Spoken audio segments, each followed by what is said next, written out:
Anak ini adalah jenius. Nonton bola sekali. Dia dengan mudah memplot lintasan bola, dan probabilitasnya mengenai net. Adegan yang sama. Tampilan horizontal, tampilan vertikal. Nonton berkali-kali. Tonton sampai TV rusak baru berhenti. Dalam kompetisi ia memperlakukan lapangan sepak bola sebagai papan catur. Kombinasi sempurna antara sepak bola dan catur. Dia melanjutkan untuk memprediksi jalur bola ke gawang. Menendang bola ke depan. Bisa tangkap. Menendang bola dari sisi kiri. Bisa tangkap. Tapi dia juga orang aneh. Saat tidur, harus berbaring ke arah pergerakan bumi. Janji bertemu harus tepat waktu. Sedikit terlambat dia akan marah. Jangan bilang sama aku jam 9. Sarapan hanya makan sereal. Hanya duduk di sebelah jendela untuk makan.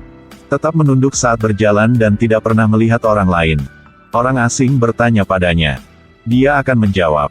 -77. Kadang dia akan ketawa sendiri. Hahaha. Untuk dia, bola hanyalah permainan yang sangat sederhana. Tapi tendangan bebasnya tidak terduga. Karena alam didasarkan pada keberuntungan. Jadi pada dasarnya tidak mungkin untuk menebak. Reaksi William tidak bisa secepat kecepatan kaki pemain. Ini membuat anak itu sedih. Hari berikutnya klub tutup. William berjalan 5 km ke lapangan sepak bola untuk berlatih menangkap penalti. Kekeras kepalaannya menyentuh pemiliknya. Ajari dia berlatih bola sendiri. Berlatih lagi dan lagi. Anak itu mengandalkan kecepatan bola. Tebak sudut dari garis bola. Di lapangan sepak bola sekali lagi.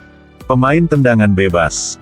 Sebelum pemain mengangkat kakinya, William sudah bisa menebak arah bola. Pemimpin klub menemukan bakatnya dia. Ingin dia memasuki kompetisi resmi. Kasir supermarket salah menimbang. Setelah bocah itu melihatnya, dia mengatakan yang benar di tempat. Orang-orang segera mengepung. Kasir membuli William karena tidak pandai berbicara. Memelototinya lalu membalas. Untungnya paman datang tepat waktu. Letakkan anak itu di troli dan seret pergi. Paman bilang dia terlalu jujur, menarik perhatian. Tapi tiba-tiba dia marah. Berat mereka bermasalah.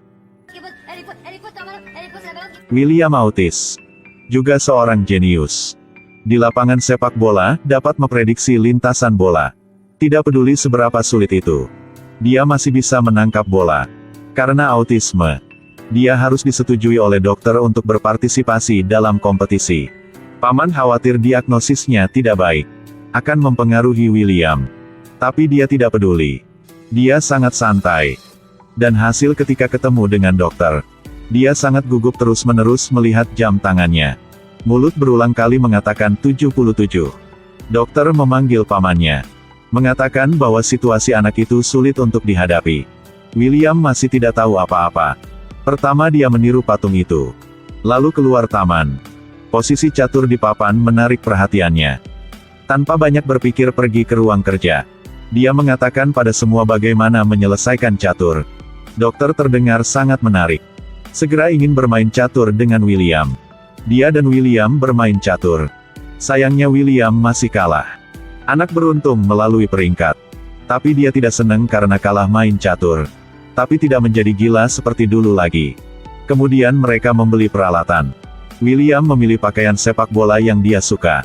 Ketika dia mencobanya, dia mendorong tangan penjual. Hanya paman yang bisa membantu untuk mengikatkan bajunya. William sangat senang dengan baju baru. Bahkan dalam perjalanan pulang menceritakan lelucon. Tidak tahu lucu atau tidak. Tapi buat dia tertawa. Paman masih lajang.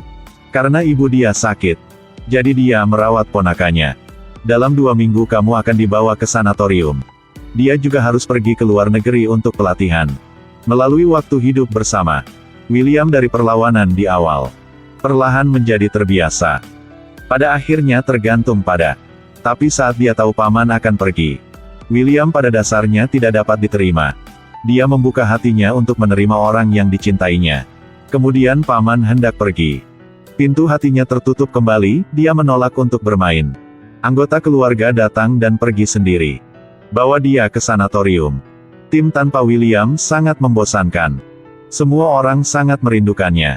Ketika pergi ke supermarket, paman penasaran menimbang sekantong kacang 500 ger. Ternyata benar lebih 35 ger. Dia pulang dan mengatur tempat tidur seperti dulu. Kursi yang dulu William duduki sekarang kosong. Barangnya masih di tempat yang sama. Di dalamnya ada tiket sepak bola. Paman memutuskan untuk tidak menyerah. Berangkat dengan jalan jauh untuk pulang ke rumah. Melalui cerita dari ibunya dia baru tahu. William sangat berbakti padanya sejak kecil. Masuk ke kamar, kenakan kaos sepak bolanya. William menonton semua pertandingannya dia. Anak itu terus berkata 77. Itu juga karena pamannya meninggalkan lapangan pada menit ke-77 dari sebuah pertandingan. Paman sangat tersentuh. Beberapa hari kemudian dia pergi ke sanatorium. Memberitahu William bahwa dia memutuskan untuk berhenti bekerja. Dia mengeluarkan papan catur. Berharap ponakannya bisa mengajari dia bermain catur. Tapi William masih tidak bereaksi. Ketika paman ingin menyerah. Sayangnya, William mengeluarkan bidak catur dan mengaturnya. Paman berjanji untuk berada di sisinya selamanya. William akhirnya mengangkat kepala. Terima pengampunan untuk paman.